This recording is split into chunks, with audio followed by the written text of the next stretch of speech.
Kemudian yang selanjutnya, ya, di sini jelaskan ya, bahwa Rasul itu tidak pernah memukul sekalipun dengan tangannya, ya, langsung, ya, baik terhadap orang lain, ya, terhadap istrinya maupun terhadap pembantunya.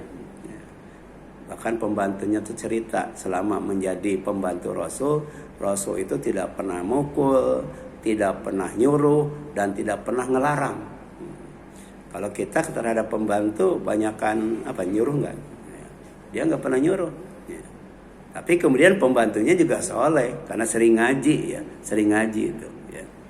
Jadi baik terhadap istri, terhadap pembantu maupun terhadap orang lain, Rasul tidak pernah memukul langsung dengan tangannya. Ya. Jadi wa manila minhu syai'un qad fayantakimu min sahibihi. Jadi Rasul itu tidak pernah membalas karena disakiti, illa kecuali ya ayantahika syai'un ya min maharimillahi fayantakimu ya lillahi azza wa jalla. Jadi Rasulullah SAW jika kehormatan Allah dilanggar, maka beliau ya sallallahu alaihi wasallam ya itu membalasnya karena Allah.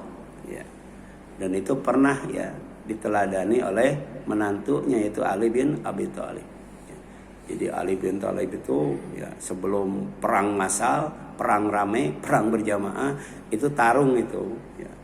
Nah ketika dia bertarung dengan seorang Yahudi itu, kemudian Yahudi berhasil dibanting sampai kemudian ya terbaring di tanah ya, oleh Ali bin Abi Thalib itu didudukin itu musuh, ya, ditindih dan mau dipenggal kepalanya.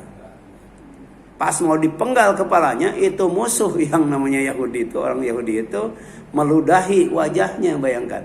Ya.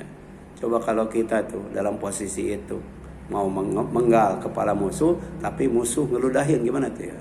Ya. Nah, diterusin tuh ya, bukan hanya dipenggal, mungkin dimutilasi ya, gitu. Tapi Ali bin Abi Thalib tidak jadi itu memenggalnya, meninggalkan musuh dalam keadaan bengong dan heran. Kenapa katanya diludahin, malah nggak jadi ya memenggal kepalanya. Sebab pada waktu kemudian dia menjatuhkan musuh, menindih musuh dan mau memenggal musuh, Ali itu melakukannya karena Allah. Tapi ketika diludahin, wah, dia tidak jadi kenapa? Karena dia marah itu. Dia memenggalnya itu karena nafsunya, karena dirinya, bukan karena Allah. Inilah yang dilakukan oleh Rasulullah SAW. Ya.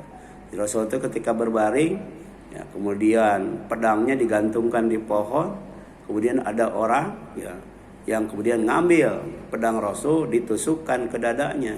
Siapa yang bisa menolong kamu dari pedang ini kalau aku tusukkan? Apa kata Rasul? Allah.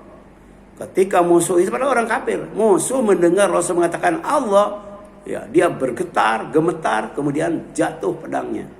Rasul kemudian berdiri, kemudian menusukkan pedangnya ke dadanya. Siapa yang akan menolong kamu kalau pedang ini aku tusukkan ke dadamu? Dia nggak bisa jawab tuh. Ya. Tapi oleh Rasul tidak ditusukkan, kemudian dimaafkan itu. Bayangkan tuh, tadi mau membunuh, tapi oleh Rasul tidak dibunuh. Ya. Padahal ini dalam keadaan jihad fisabilillah juga ya. Tapi kemudian dia melakukan itu bukan karena siapa-siapa, tapi karena Allah ya. Kemudian yang ketiga, Rasulullah